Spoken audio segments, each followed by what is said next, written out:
ഷീത്തെ, കേന്ദ്രത്തിൻ്റെ ഒരു വമ്പൻ നീക്കം. വൈസ് ചാൻസലർമാരെ നിയമിക്കാൻ ഇനി ചാൻസലർക്ക് അധികാരമുള്ളൂ. ഇതൊരു വല്ലാത്തൊരു ട്വിസ്റ്റായിട്ട് തോന്നിയില്ലേ? ട്വിസ്റ്റും കാരണം ട്വിസ്റ്റ് എന്ന് ഓക്കെ, പക്ഷേ ഇത് നമ്മൾ നേരത്തെ ആരിഫ് മുഹമ്മദ് ഖാൻ നമ്മുടെ ഗവർണറും സർക്കാരും തമ്മിൽ അവരുടെ രീതിയിലുള്ള പോര് തുടരുന്നതിനിടയിൽ പലരും ചോദിച്ച ഒരു ചോദ്യമാണ്. ഈ അങ്ങനെയാണെങ്കിൽ അധികാരം അങ്ങ് കേന്ദ്രത്തിന് തീരുമാനിച്ച പോരെ, അതായത് ഈ വൈസ് ചാൻസലർമാരെ നിയമിക്കാനുള്ള അധികാരം കേന്ദ്രത്തിന് നൽകിയ പോരെ, ഇങ്ങനെയൊക്കെ ആണെങ്കിൽ എന്ന് പലരും ചോദിച്ചിട്ടുണ്ട്. അതാണ് ഇപ്പോൾ നടപ്പിലായിരിക്കുന്നത്. അതെ, ആരിഫ് മുഹമ്മദ് ഖാന്റെ പിന്തുണ അല്ലെങ്കിൽ അദ്ദേഹത്തിന്റെ ആവശ്യം ഇതിനു പിന്നിൽ ഉണ്ടോ എന്ന് കൂടി സംശയിക്കേണ്ടിയിരിക്കുന്നു. അദ്ദേഹം ഇവിടുന്ന് കൃത്യമായ അദ്ദേഹം ഇവിടുന്ന് പോവുകയും ചെയ്തു. പോയി കുറച്ച് ദിവസത്തിനുള്ളിൽ പണി കിട്ടിയിരിക്കുകയാണ്. ഇതിന് പണി പ്രധാനമായും കിട്ടിയിരിക്കുന്നത് കേരളത്തിലാണ് പറയേണ്ട കാര്യമില്ല. കാരണം ഇവിടെയാണ് കുത്തഴിഞ്ഞ സർവകലാശാല നിയമനങ്ങൾ ഒക്കെ ഉള്ളത്. കാരണം തോന്നിയതുപോലെ പാർട്ടിക്ക് അല്ലെങ്കിൽ സർക്കാരിന് താല്പര്യമുള്ള ആളുകൾ പല ഉയർന്ന പോസ്റ്റുകളിലേക്കും നിയമിക്കുന്നു. ഇനി വരുന്നത് മാനദണ്ഡങ്ങളൊന്നുമില്ല, ഒരു മാനദണ്ഡമില്ല. ഇനി വരുന്നത് ചാൻസലർമാർക്ക് പൂർണ്ണമായ അധികാരം, വൈസ് ചാൻസലർമാരെ നിയമിക്കാനുള്ള അധികാരമാണ്. അതിന്റെ വിജ്ഞാപനം ഇപ്പോൾ പുറത്തു വന്നു. UGC നിയമങ്ങളിൽ, മാനദണ്ഡങ്ങളിൽ മാറ്റങ്ങൾ വരുത്തിക്കൊണ്ടാണ് കേന്ദ്രത്തിന്റെ ഒരു നീക്കം നടത്തിയിരിക്കുന്നത്. സെർച്ച് കമ്മിറ്റി, അതായത് നമുക്ക് ഈ ആളുകളെ പരിഗണിക്കുന്ന കമ്മിറ്റി, സെർച്ച് കമ്മിറ്റിയിൽ 3 അംഗങ്ങൾ മതി എന്നാണ് UGCയുടെ നിർദ്ദേശം. അതായത് പൂർണ്ണമായും അധികാരം കേന്ദ്രത്തിലേക്ക് എത്തിയിരിക്കുന്നു. കാരണം ചാൻസലർമാർ എന്ന് പറയുന്നത് ആത്യന്തികമായി ഗവർണറാണ്. എനിക്ക് മറ്റൊരു സംശയം. അന്ന് നിയമസഭയിൽ ഇവർ സമ്മേളനം വിളിച്ചു കൂട്ടുന്നു.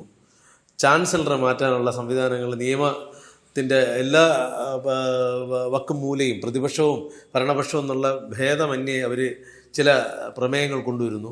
അതൊക്കെ എന്ത് ചെയ്യും? അതൊന്നും ഇനി നിലനിൽക്കില്ലല്ലോ. ഇനി ഇതിൽ കോടതിയിൽ പോകാനുള്ള സാധ്യതകൾ ഉണ്ടോ എന്ന് മാത്രം. പക്ഷെ പോകുന്നുണ്ടെങ്കിൽ അത് കേരളം മാത്രമാണ് പോകാനുള്ള സാധ്യത. മറ്റ് സ്റ്റേറ്റുകൾ അങ്ങനെ ഇതിനു വേണ്ടി ആ രീതിയിൽ വാശി പിടിച്ചുകൊണ്ട് പോകുമോ എന്ന് എനിക്ക് തോന്നുന്നില്ല. അപ്പം മാത്രമല്ല, അന്ന് തന്നെ ഈ സർക്കാരും ഗവർണറും തമ്മിലുള്ള ഈ വിഷയം സുപ്രീം കോടതി വരെ എത്തിയതാണ്.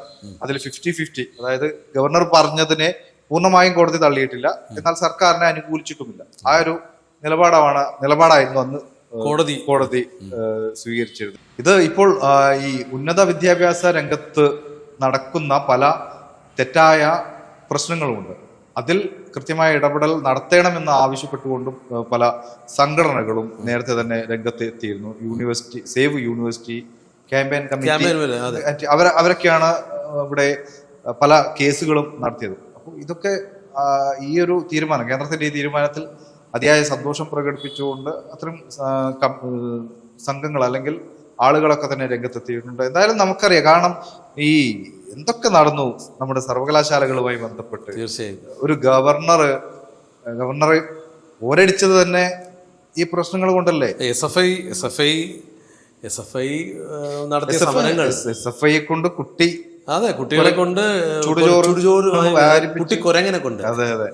അപ്പം ഈ കുരങ്ങെന്ന് വിളിച്ചിട്ട് ഇനിയിപ്പോ SFI നാളെ നമ്മളൊരു പൊതുവായുള്ളൊരു ഉപമ നടത്തിയാണ്. കുട്ടിക്കുരങ്ങനെ കൊണ്ട് ചുടുചോറ് വാരിപ്പിച്ച് അതിൽ നിന്ന് ലാഭം കൊയ്യാനായിട്ട് രാഷ്ട്രീയക്കാരിൽ നിന്ന് CPM നോക്കി. പക്ഷെ അത് അവർക്ക് ഏറ്റവും ഒരു കനത്ത പ്രഹരം തന്നെയാണ് ഈ ഒരു രാകേഷ്. ഈ അക്കാദമിക് ലെവലിലുള്ള പ്രശ്നങ്ങൾ, ഉന്നത വിദ്യാഭ്യാസവുമായി ബന്ധപ്പെട്ട പ്രശ്നങ്ങളിൽ ഇവർ ഒരു ഗൗരവവും കാണാതെയാണ് സർക്കാർ മുന്നോട്ട് പോകുന്നത്. നമ്മുടെ യൂണിവേഴ്സിറ്റികൾ നടത്തുന്ന കോഴ്സുകൾക്ക് എത്ര പേര് ചേരുന്നുണ്ട്? അതെ, ഇപ്പൊ പലരും ഒന്നുകിൽ സംസ്ഥാനത്തിന് പുറത്തു പോയിട്ടാണ് പഠിക്കുന്നത്, അല്ലെ രാജ്യത്തിന് പുറത്തു പോവുകയാണ്. അല്ലാതെ ഒരു കാലത്ത് നമ്മുടെ കേരള യൂണിവേഴ്സിറ്റി നമുക്ക് അതിനെന്ത് വാല്യൂ ഉണ്ടായിരുന്നു. ഒരു സമയത്ത് കേരള യൂണിവേഴ്സിറ്റി നല്ല വാല്യൂ ഉണ്ടായിരുന്ന ഒരു സർട്ടിഫിക്കറ്റ്, ഭയങ്കര വാല്യൂ ഉണ്ടായിരുന്നു. പക്ഷേ അതിനുശേഷമുള്ള ഈ പാഠ്യപദ്ധതി രീതിയാണോ അതോ ഈ രാഷ്ട്രീയ ഇടപെടലുകളാണോ? രാഷ്ട്രീയവൽക്കരണമാണ്. ഈ 10 വർഷത്തിനിടയിൽ ഒരു എന്താ പറയാ ചുവപ്പ് വൽക്കരണം, ഇവര് കാവ്യവൽക്കരണം എന്ന് പറയുള്ളൂ CPM. അതേപോലെ ചുവപ്പ് വൽക്കരണം എല്ലാ മേഖലകളിലും. അത് BC നിയമനം മുതൽ താഴെ ഒരു പ്യൂൺ വരെ എത്തിയിരിക്കുന്ന രാഷ്ട്രീയവൽക്കരണം വല്ലാത്ത രീതിയിൽ നശിപ്പിച്ചിട്ടുണ്ട് നമ്മുടെ. ഈ പഠിപ്പിക്കുന്ന അധ്യാപകരും അവരെല്ലാം ഒരു ഇടത് യൂണിയന്റെ മെമ്പർമാരാണ്. പഠിപ്പിക്കുന്നവർക്ക് അത്രത്തോളം യോഗ്യതയുണ്ടോ എന്നത് പല SFI-കാരികളും പല കോളേജുകളിലും പഠിപ്പിച്ച് അവസാനം പിടിയിലായ വാർത്തയും നമ്മൾ ഒളിവിൽ പോയി പിന്നീട് അറസ്റ്റിലാവുന്ന അതൊക്കെ എന്തോ നോക്കണം. ഉന്നത വ്യാജ സർട്ടിഫിക്കറ്റ്, പിൻവാതിൽ നിയമനം, എന്തൊക്കെയാണ് കേരളം കണ്ടുകൊണ്ടിരുന്നത്. അപ്പം ഈ നിലവാരം എങ്ങോട്ട് പോയി? അതുകൊണ്ട് തന്നെയാണ് ഇപ്പോൾ കേരള യൂണിവേഴ്സിറ്റിയുടെ സർട്ടിഫിക്കറ്റുകൾക്ക് വേണ്ട നിലവാരമില്ല, അത് പഠിക്കാൻ ആളുകളില്ല, പുറത്തോട്ട് പോകുന്ന നേരത്തെ പറഞ്ഞതുപോലെ. അതൊക്കെ ചൂണ്ടിക്കാട്ടിയാണ് ആരിഫ് മുഹമ്മദ് ഖാൻ ഇതിനെതിരെ പ്രതികരിച്ചത്. പക്ഷെ അത് എന്താണ്, ഇവിടെയുള്ള സർക്കാരിന് അല്ലെങ്കിൽ വിപ്ലവം തലക്ക് പിടിച്ച ആളുകൾക്ക് അതിൽ കൃത്യമായി മനസ്സിലായിട്ടില്ല. പക്ഷെ എനിക്ക് തോന്നുന്നത് ഇത് കൃത്യമായും ആരിഫ് മുഹമ്മദ് ഖാൻ അവിടെ കേന്ദ്രത്തിൽ ഇത് അഡ്രസ് ചെയ്തു. ഈ ഒരു വിഷയം അഡ്രസ് ചെയ്തു. ആ ധാരണയുള്ള ആളുകൾ അത് അതേ രീതിയിൽ എടുത്തു, കൃത്യമായ ഇടപെടൽ നടത്തി എന്ന് തന്നെയാണ്. ഇനി എന്തായിരിക്കും ഇനി സർക്കാരിന്റെ ഭാഗത്ത്? ഇനി ഇവർ സമര പരിപാടികളുമായി വീണ്ടും നിരത്തിൽ ഇറങ്ങുമോ? സമര പരിപാടികളായിട്ട് നിരത്തിൽ ഇറങ്ങിയിട്ട് കാര്യമുണ്ടെന്ന് തോന്നുന്നില്ല. കാരണം ഇതിന്റെ ഒരു പവർ അല്ലെങ്കിൽ അധികാരം എന്ന് പറയുന്നത് UGC ആണ്. നമ്മുടെ യൂണിവേഴ്സിറ്റികളുടെ ഒരു അധികാരം എന്ന് പറയുന്നത് UGC ആണ്. UGCയുടെ കാര്യങ്ങളൊക്കെ ചെയ്യുന്നത് കേന്ദ്രമാണ്.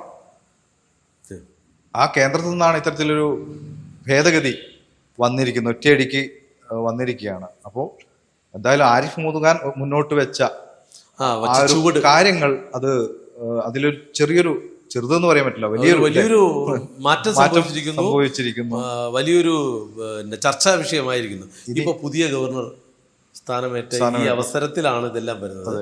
ഇടയ്ക്ക് ഗോവിന്ദൻ ചില പ്രസ്താവനകളൊക്കെ നേരത്തെ വരുന്നതിന് മുമ്പ് ഇവിടെ അങ്ങനെയല്ല, കേരളം നിങ്ങൾ ഉദ്ദേശിക്കും പോലെയല്ല എന്നുള്ള ചില വിരട്ടുകളും കാര്യങ്ങളൊക്കെ ഉണ്ടായിരുന്നു. അതിനുശേഷമാണ് അവിടുത്തെ സെക്യൂരിറ്റി ഗാർഡുകളെ മാറ്റിക്കൊണ്ട് ഒരു സുരക്ഷാ ഉദ്യോഗസ്ഥരെ അവിടെയൊക്കെ സർക്കാരിന് പണി കിട്ടി. എനിക്ക് തോന്നുന്നത് ഇനി ഇവിടെയും ആ രീതിയിൽ, അതായത് സർവകലാശാലകളിൽ ഇത്തരം പ്രശ്നങ്ങളിൽ ഇടപെടാൻ തന്നെയായിരിക്കും ഗവർണറുടെ നീക്കം.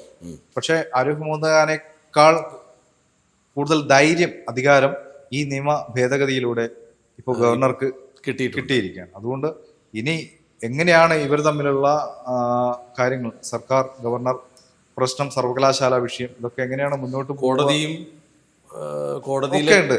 ഇതില് രാകേഷ് തുടക്കം എങ്ങനെയായിരുന്നു എന്നുള്ളത് നമ്മൾ ആലോചിക്കേണ്ടതാണ്. കാരണം മുഖ്യമന്ത്രിയുടെ ഏറ്റവും അടുത്ത പഴയ രാജ്യസഭാ MP ആയ രാജേഷിന്റെ ഭാര്യയ്ക്ക് പ്രിയ വർഗീസിന്റെ നിയമനവുമായി ബന്ധപ്പെട്ടാണ് ആദ്യം തുടങ്ങിയത്. അതെ, കണ്ണൂർ സർവകലാശാലയിലെ പ്രശ്നം. അവിടെ മലയാള വിഭാഗം മേധാവിയായിട്ട് അവര് യോഗ്യത ഉണ്ടായിരുന്നില്ല, അവരെക്കാൾ യോഗ്യതയുള്ള അതായത് ഇന്റർവ്യൂവില് അവരെക്കാൾ മാർക്ക് ലഭിച്ച ആളുകളെ തഴഞ്ഞുകൊണ്ട് ഈ ഒരു രാഷ്ട്രീയ ബന്ധം മാത്രം ഉപയോഗിച്ചാണ് അവരെ അവിടേക്ക് നിയമിക്കാൻ വേണ്ടി ശ്രമിച്ചത്. അന്ന് തുടങ്ങിയ പ്രശ്നമാണ്. പിന്നീട് ആരിഫ് മുഹമ്മദ് ഖാൻ ഇതിന്റെ ഉള്ളറകളിലേക്ക് ഇറങ്ങി ചെന്നു. എന്താണ് സംഭവിക്കുന്നത്? പിന്നീടാണ് എന്തൊക്കെ നമ്മൾ കണ്ടു. ആരിഫ് മുഹമ്മദ് ഖാനെ കണ്ണൂരിലെ ഒരു പരിപാടിയിൽ വെച്ച് കൃത്യമായി സ്റ്റേജിൽ അപമാനിക്കുന്നത് അത് പ്ലാൻ ചെയ്തത് കാര്യങ്ങൾ എന്തൊക്കെയാണ്.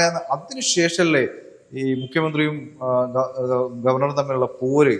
പുള്ളി ആരാണെന്ന് കാണിച്ചു കൊടുത്തിട്ടാണ് ഇവിടുന്ന് പോയത്. തീർച്ചയായിട്ടും ഈ ബൈറ്റ് കൊടുക്കുന്ന ഒരു ഗവർണറെ കേരളം കണ്ടത് ആദ്യമായിട്ട്.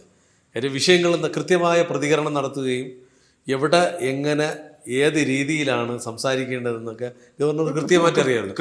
സാധാരണ ഗവർണർമാർ ആരും ഇത്തരം മാധ്യമങ്ങൾക്ക് മുന്നിൽ ഗവർണർ എന്ന് പറയുന്ന സത്യത്തിൽ എന്താ സർക്കാരിന്റെ ഗവർണർ ഓർഡറിന് താഴെ ഒപ്പിടുന്ന പണി മാത്രം എന്നുള്ളതല്ല, സ്റ്റാമ്പായിരുന്നു. അതെ, അങ്ങനെയാണ് പലരും ധരിച്ചിരുന്നത്. പക്ഷേ ആരിഫ് മുഹമ്മദ് ഖാൻ ഇങ്ങോട്ട് വന്നത്, അല്ലെങ്കിൽ അദ്ദേഹത്തെ പറഞ്ഞു വിട്ടവർക്ക് കൃത്യമായ രാഷ്ട്രീയം ഉണ്ടായിരുന്നു എന്നുള്ളത്, കൃത്യമായ അജണ്ട ഉണ്ടായിരുന്നു എന്നുള്ളത് വ്യക്തമാണ്.